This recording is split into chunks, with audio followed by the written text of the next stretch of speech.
Bonjour à toutes et tous et bienvenue sur la chaîne Le Mandataire Efficace. Aujourd'hui, nous allons vous donner 3 astuces pour la prospection. Allez, c'est parti!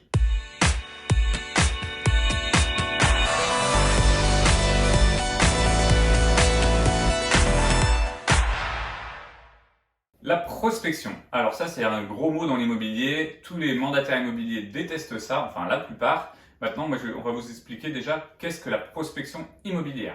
Parce que tout le monde se pense que la prospection immobilière, c'est aller mettre des flyers dans des boîtes aux lettres. Or, ce n'est pas que ça. On a donc 3 types de prospection dans l'immobilier. La première, la plus connue, c'est la prospection physique. C'est-à-dire, vous allez dans les quartiers, vous parlez aux gens, vous mettez des prospectus, vous faites votre travail d'être connu. Ça, c'est vraiment la plus connue et généralement la plus détestée des mandataires immobiliers. Ensuite, vous avez la prospection téléphonique, dite communément la pige.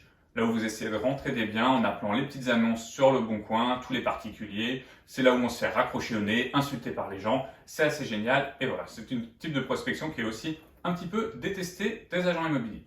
Ensuite, vous avez la troisième qui est assez récente, c'est la prospection digitale. C'est celle où vous pensez qu'en mettant des annonces payantes, vous allez avoir plein de contacts vendeurs et autres.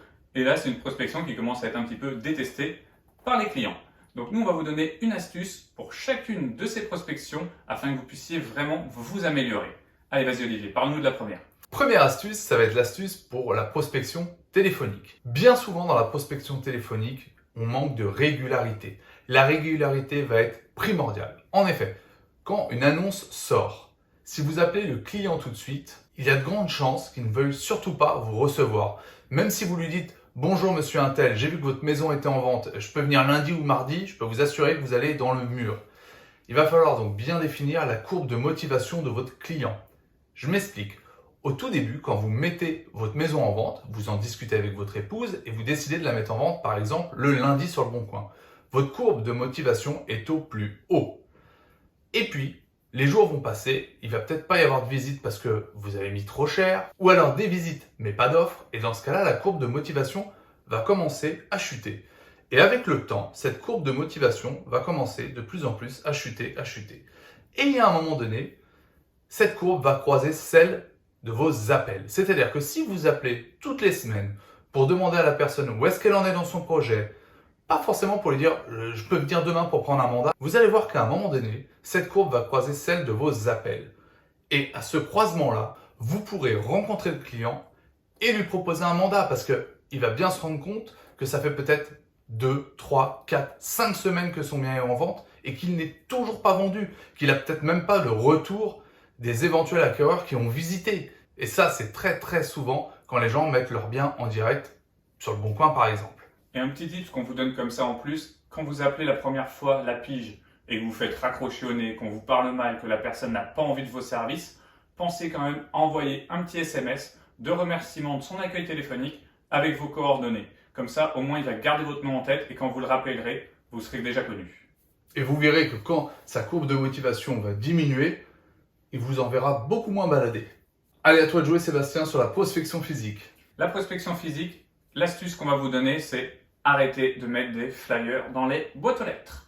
Pourquoi? Déjà, une petite raison toute simple, c'est pas écologique du tout, c'est pas dans l'air du temps, et en plus ça devient interdit par la loi. Comme ça va être très simple, et surtout ça ne sert à rien. On est sur des retours de 1 pour 1000 avec un flyer, donc autant vous dire qu'il va falloir passer quelques heures sur le terrain juste pour que quelqu'un voit votre flyer et se dise tiens, je vais peut-être l'appeler.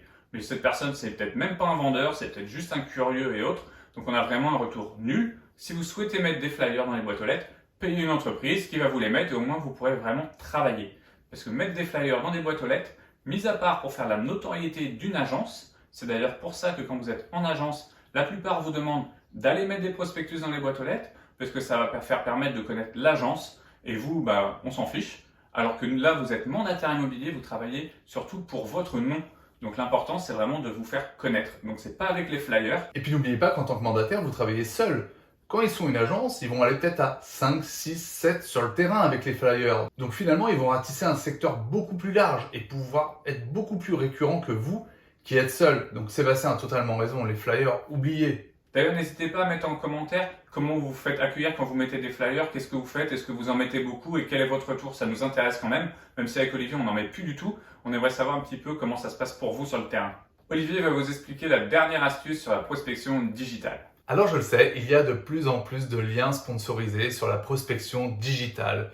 On va vous dire de faire de la publicité sur Facebook, c'est une hérésie.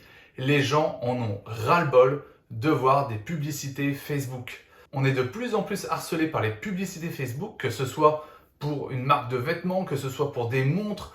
Et quand vous êtes en train de dire aux gens dans une publicité, n'hésitez pas à faire estimer votre maison et qu'ils l'ont vu 3 fois dans la journée, il y a toutes les chances qu'ils cochent la case masquer la publicité. Donc vous êtes en train de vous éloigner de votre audience alors que le but était de vous rapprocher de votre audience. Ce n'est véritablement pas la bonne idée. D'autant plus que la publicité Facebook coûte de plus en plus cher. Alors je ne dis pas qu'elle est totalement inutile, il y a certainement des sociétés qui arrivent à en vivre, mais vous, n'oubliez pas que vous êtes votre propre patron, n'oubliez pas que vous êtes seul, vous ne pouvez pas mettre des milliers d'euros par mois sur de la publicité Facebook. Il y a bien mieux à faire que ça. Donc cette astuce-là, gardez-la en tête, sinon vous allez vous ruiner. Donc on va vous faire un petit récapitulatif. Donc pour la prospection téléphonique, soyez régulier. Pour la prospection physique, oubliez les prospectus. Et pour la prospection digitale, oubliez de payer des publicités. N'hésitez pas à liker cette vidéo et à vous abonner, ça fait vivre la chaîne. D'ailleurs, on vous en remercie, vous êtes de plus en plus nombreux. On vous dit à dimanche prochain, 10h pour une nouvelle vidéo. Pour travailler efficacement et vivre sereinement. Excellent dimanche. Bon dimanche!